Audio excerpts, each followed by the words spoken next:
There, yeah, you go ahead. Okay. This is the main control panel for the pipeline, the extruder. This is the emergency stop button. You can hit that in an emergency and it shuts the whole panel down. When you're starting it up, open this, turn this on, run for the extruder. This sends power to the extruder motor, so when we're ready to run that, it'll come on. This is the puller. This is just the speed for puller. This is the speedometer for the puller, or the tachometer. This one starts it and stops it here. And what's the puller? The puller is what pulls the pipe. It controls, it pulls the pipe through the system, and it helps control the thickness of the pipe as well. This is the cooling tank. This brings the tank forward. And that just brings it backwards. So once you got the pipe going through there, you bring the tank forward till you got about only 8 inches of pipe. Showing, and most of it's inside. We're going to get it cooling quick as possible. This is the main extruder start. It says hose start. This turns on the motor. It turns the screws that delivers the plastic downstream. Okay. And then this is the tachometer for that as well. And if you notice, I have 2 different sets of speeds above each tachometer. The lower speed is for starting up. Each one of these low speeds is when you're starting up and initially stringing it up. Because these speeds are production speeds, this puts it out so fast that you can't possibly string it up with it coming out that fast. Okay. So startups are here, and then once it's strung up and making good quality, then you can speed the production up with these numbers, and that gets us our production quotas. This is the auger for the plastic that it turns this. When I turn it on to show you. You see that turning? Mm-hmm. There's a screw inside that's picking the material up, the plastic up from the hopper. Feeds it through that screw in here, and it drops it into the barrel to be plasticized. Okay. The RPM of this screw is adjusted right here for the feed.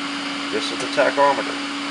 Start it up around 300 or so, and then when we're in production, it's 398. Okay. This is the vacuum tank.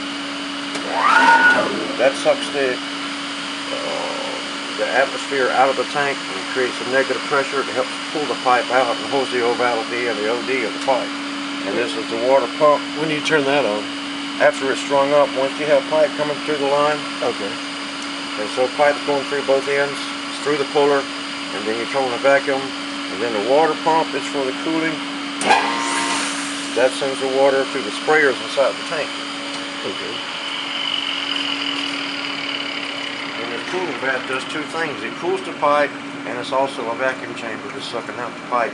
It's ovality. Water sprays through these sprayers down the pipe and helps cool it. It comes through this is the puller.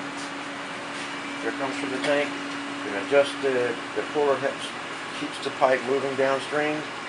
Speeding the puller up goes a given extruder speed, thins the pipe all out. Slow down this puller speed with the same given extruder speed, thickens the wall. So you can adjust the wall thickness 2 ways, by the extruder or by this.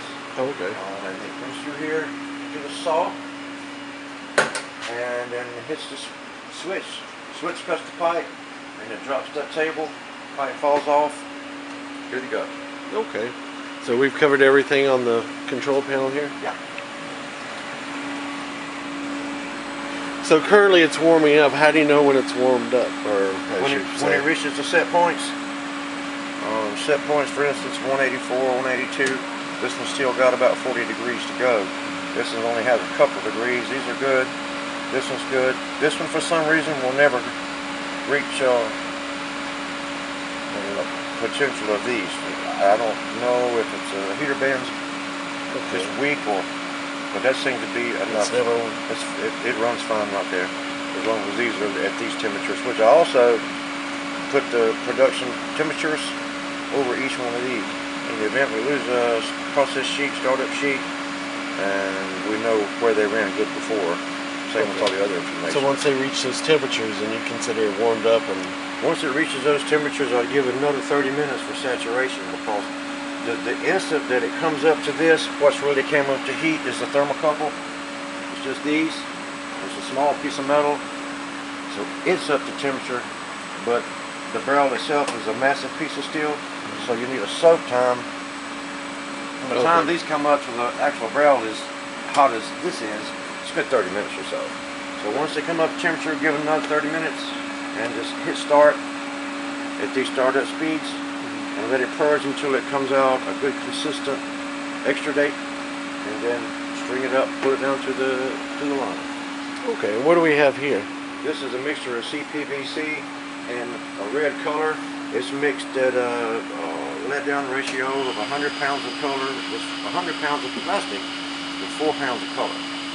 We'll go through, this will hold about 250 pounds, and we will go through this in 2.5 hours. 2.5 hours, okay.